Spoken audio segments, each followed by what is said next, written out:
What's going on, my fellow wealth creators? Matty Guys here. Welcome to another training. We're going to have a lot of fun in this video talking about compound interest, one of the most powerful things in personal finance. Absolutely love it. I think it was Einstein that called it the eighth wonder of the world. I don't know if I go that far, but it is really powerful. It's an awesome way to build wealth long term. Like if we give it enough time and we do not interrupt the compounding growth process, it can do absolute miracles with our money. So I want to talk about just do a quick breakdown about how compound interest works. But the main part of this video is going to be talking about how we actually earn true, uninterrupted compound interest on our money. Because a lot of the times we think we're actually not. And for me, the most important thing, and the reason why I do these videos is so that you guys have all the information you need to make the best decision for your goals and your situation, right? That's really what it comes down to. So I'm not here to necessarily bash any particular financial vehicle or asset class or anything like that. For me, it's just important to know how these things work. And so depending on what your goals are, you're able to put your money in the best position possible, right? So let's go ahead and get into it. I've got a slideshow, just a couple of bullet points I want to go through. We're going to pull up a compound interest calculator and play with some different numbers and have some fun. All right, so let's get into it. All right, guys, here we go. So I want to do a quick breakdown of how compound interest works really quick, and then we'll get into how we actually earn this, how we actually make compound interest work for us. All right, so basically what's happening is your money is earning interest, and that interest is being applied to a higher and higher and higher balance every single year. And as long as you don't interrupt that process and you give it enough time, it can grow into some really crazy numbers. All right, I'll show you here in a minute. But as an example, let's say we start with $10,000. We're earning 5% interest, and that turns our $10,000 into $10,500. That 5% is now applied to that $10,500, and so on and so forth. And that's going to continue to repeat itself over and over again. So that when we go over to this compound interest calculator here on investor.gov, we type in $10,000, right? No contributions or anything. We'll just keep this simple. Let's do 40 years. It's the key to compound growth, guys, or one of the biggest keys is time. You cannot, you have to give it enough time. Like the first 20 years of compounding is not very impressive. It's the 20-year mark after that gets really crazy. All right, so let's use our 5% interest example. We'll calculate this annually, and it turns into $70,000 over 40 years. That's pretty good. That's pretty sweet. And I mean, you know, if you're not impressed with that number, put 100,000 here. Put a million. I don't care. Whatever. Right. But this is also assuming that it's uninterrupted and we give it all this time. Now, if we go to year 20 here, all right, you can see we've turned 10,000 into 26.5. That's not bad. That's pretty cool. But if we give it another 20 years, that 10,000 is now we've like 7x our money at that point. But the key here is making sure that we don't interrupt this. Now, I really want to hammer this point home, guys. And so I want to give you an example here. Let's take year 20. Okay. And then so from year 20 to 21, it went from, you know what, let's use some bigger numbers here just for easier math. So let's get a bigger difference here. Go to, all right, so back to year 20. All right, so year 20 to 21 grows, let's call that 13,000. All right, so from 65 to 78. All right, so 13,000. Now, let's say you're invested in the stock market, which a lot of people are through 401ks and IRAs. And again, guys, I'm not bashing it. I'm not a huge fan of those financial vehicles, but if they make sense for you, great, do it. Okay, I'm not here to bash that. I just want you to understand this process, because this is the stuff that just completely changed my life and the way I understand money. Is let's say in year 20, there's a market dip. All right, the market goes down, and we don't get. Let's assume that we were going to get an extra $13,000 added to our accounts based on the rate of return or whatever. But we're not getting that anymore because the market went down. We experienced some type of investment loss. At that point, the compounding process has been interrupted. Now, you say, oh, well, it's just 1 year, even though, you know, the stock market's down a third of the time. But if we take just 1 year, guys, watch this. If we take that 13,000 that you did not earn, which means it's not credited to your account, number one, but two, that 13,000 is not going to earn interest for you for the rest of your life because you never earned it. So watch this. If we take 13,000 and let's say we did 20, let's just give it 20 years. We'll stay within the 40-year time frame here. Same interest rate. All right, let's calculate that. Look at this, guys. Did that 1 year cost us only 13? Did we only lose the 13,000? Not to mention our account value going down too. So we got to get back to break even. but we lost all the interest that money would have earned us, and that would have been $34,000. And you do that multiple times over a long enough time frame, we're talking hundreds of thousands of dollars, maybe millions of dollars, depending on how much money we're talking about here as far as the balance goes. So it's making sure that we don't interrupt the compound process is so important, guys. And I guess the part of the argument would be that, in some years the market goes up multiple years in a row and you're compounding that way. That's technically true too, but we're also not talking about the other obstacles that get in the way of compound growth too, which brings me to my next slide here. All right. So 3 factors when it comes to compound interest. And for me, the most important is the vehicle that we use. I only know of one vehicle that gives us true uninterrupted compound growth, guys. I'm just going to come out and say it. We'll talk about it later here. But in case you haven't been following my channel, you know that I'm a huge fan of the infinite banking concept and utilizing dividend paying cash value whole life insurance policies. I'm working on my second policy right now because they are so powerful when designed and implemented properly. But it's the only vehicle I know of that gives us true uninterrupted compound growth where we're able to give it enough time and we're not interrupting the growth with investment losses, fees, taxes, and even using the money. We're going to break all these down here in a minute. But the vehicle that we choose for compounding growth has to be safe. It has to keep our money safe from these 4 obstacles, guys. Otherwise, we're not getting true uninterrupted compound growth. Because let's go back to the investment losses example here. When we have that volatility, I'm not saying don't invest in the stock market, guys. It can be a great way to build wealth long term. Just want people to understand how these things work and where we're putting our money. It's really important. Also, too, if you go through my training on the difference between average rate of return and actual rate of return, and you'll see just how big of a difference the numbers are when you interrupt the compounding growth. Okay, so just keep that in mind. Check it out. But what happens when we experience volatility is, so we already talked about how we're not getting that credit for that year and all the money, all the interest that we lost with it as well. But also what happens is our account value goes down. So then let's say the next year, the market rips 30% to the upside, right? Well, you're not actually growing by the 30%. So you have to get back to break even first, whatever that amount is, whatever that takes. You've basically lost that too, because that's not growing the account. It's getting you back to break even. So again, it's lost opportunity cost, guys. It adds up really, really quick to very large numbers over the long run. All right. Not to mention fees. All right. We'll talk about fees really quick. Typically, I don't know, management fees might be 1-2%.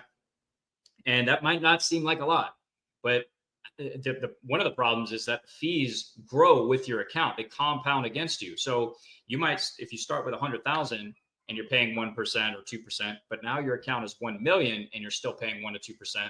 Well, that 1%, instead of paying $1,000, now you're paying $10,000. That's $10,000 coming out of your account. 1, that you don't have anymore, but 2, that is not able to earn interest for you over the long run. So it's just something to think about. I'm not saying not to do it, but if we're trying to get true compound growth here, these are not the vehicles to do it. Taxes. A lot of the times, like with the market, 401ks or whatnot, they're tax deferred, which can help. But how much of that are you going to keep? Like, I don't know about you. I think taxes are going up, but that's a whole different argument. But you might be able to grow your account to a pretty sizable amount, but how much are you actually able to spend? Because when you start taking that money out, you're going to have to pay taxes on it. How much of that is eating into the compound growth process and your principal and all that stuff, right? Something to think about. Using the money. Oh my gosh, this is crazy, guys. The lost opportunity costs and the interruption of the compound growth process is crazy when we use the money. It's interesting how many people each year have to withdraw money from their 401k for emergencies. Like, for me, there's a huge difference between saving and investing, guys. And if you're investing to maybe get compound interest or that's what you're going for, you have to have savings as well so that you don't dip into those investment accounts and interrupt the growth process, right? So when you use that money, 1, you're bringing your principal down, but also you're spending that money and you never see that money again. It's not earning interest for you anymore. And on that, I want to give you a very specific example really quick, all right? Just to show you how powerful this is in our lives. Okay. So I recently used my policy to purchase a vehicle. It was $28,000, and I could have paid cash from it or for it from a savings account that I had. I had money in the account, and I could have just paid cash for it. But once I understood opportunity cost and uninterrupted compound growth, I was nope, no way I'm doing that. Because what I did was I borrowed the 28,000 from my cash value whole life insurance policy. It's one of the many benefits that we get from these policies. um, so I borrowed the 28,000, so it gives us liquidity, but that 28,000 continues to grow uninterrupted, tax free, while I take the 28,000 and go purchase my vehicle. And there's small interest cost there, but it's a small cost doing business. But what's happened is I was able to purchase my vehicle. I still have the 28,000 in my checking account, savings account, whatever. But the 28,000 over here is still growing uninterrupted because I borrowed the life insurance company's money. I didn't withdraw the money. I didn't use my own money. So when we're making large capital purchases, and we're trying to get compound growth, you have to have money in the right vehicles in order to do this. Otherwise, when you use large amounts of money like that, that money is gone forever. It's never going to work for you anymore. So if I take that 28,000, I go 40 years, let's do 4%, because typically these policies will net like 3.5% to 5% after fees and expenses and everything. And that's tax deferred. You get tax-free access as well, plus all the other benefits. But let's just use 4%. So my question to you guys is, if I paid from my savings account the 28,000 for my vehicle, did it actually cost me 28,000, or did it cost me $134,000 over my lifetime? This is the power of compound growth right here, guys. When you have true uninterrupted compound growth and you have a way to access that money in case of emergencies, opportunities, large capital purchases, etc., but it allows you to get that compound interest still, that's where we really start putting a lot of money back into our pockets over the long run. So like when I learned this, guys, it just absolutely changed my life. So that 28,000 at 4%, as long as I keep my policy in force, that 28,000 is going to turn into 134,000, assuming a 4% interest rate, which, that's typically what these policies net. I'm pretty happy with that. That's really, really powerful stuff, guys. So that brings me to the second point here of, sub point of point one, is the vehicle that we use.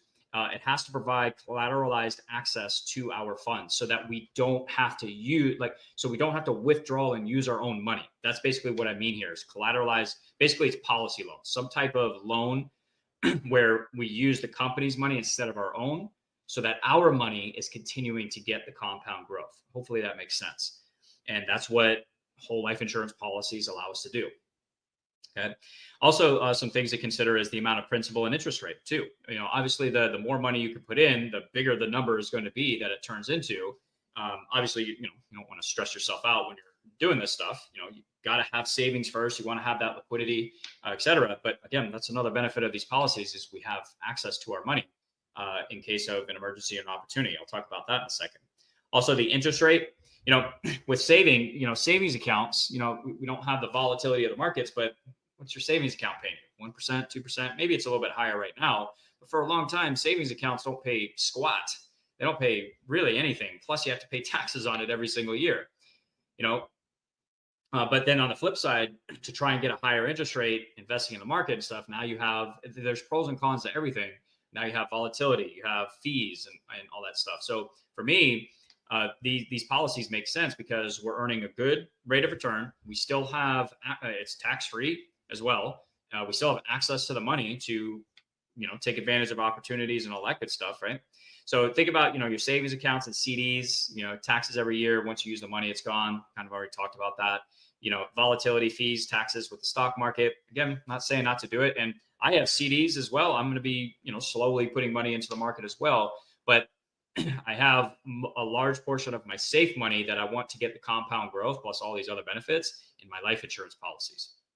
Municipal bonds, tax-free nature, but there's restrictions on that, value volatility. I just want to give a couple of examples that I've heard come up about, getting compound interest. Are we though? It's just something to think about.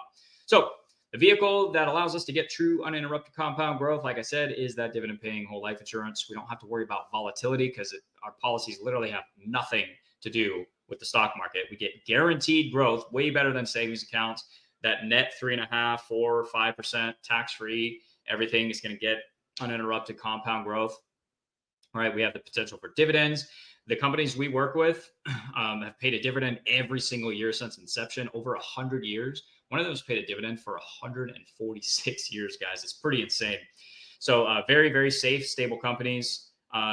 Grows tax-free or tax-deferred, get tax-free access if you set it up correctly. We have that liquidity. These are great emergency and opportunity funds, guys, because we could take those policy loans. Like just a couple examples. Like right before I started making this video, I literally just got off a call with an opportunity that I'm going to be using my policy for. It's flipping heavy equipment, like forklifts and stuff like that. It's a really cool strategy.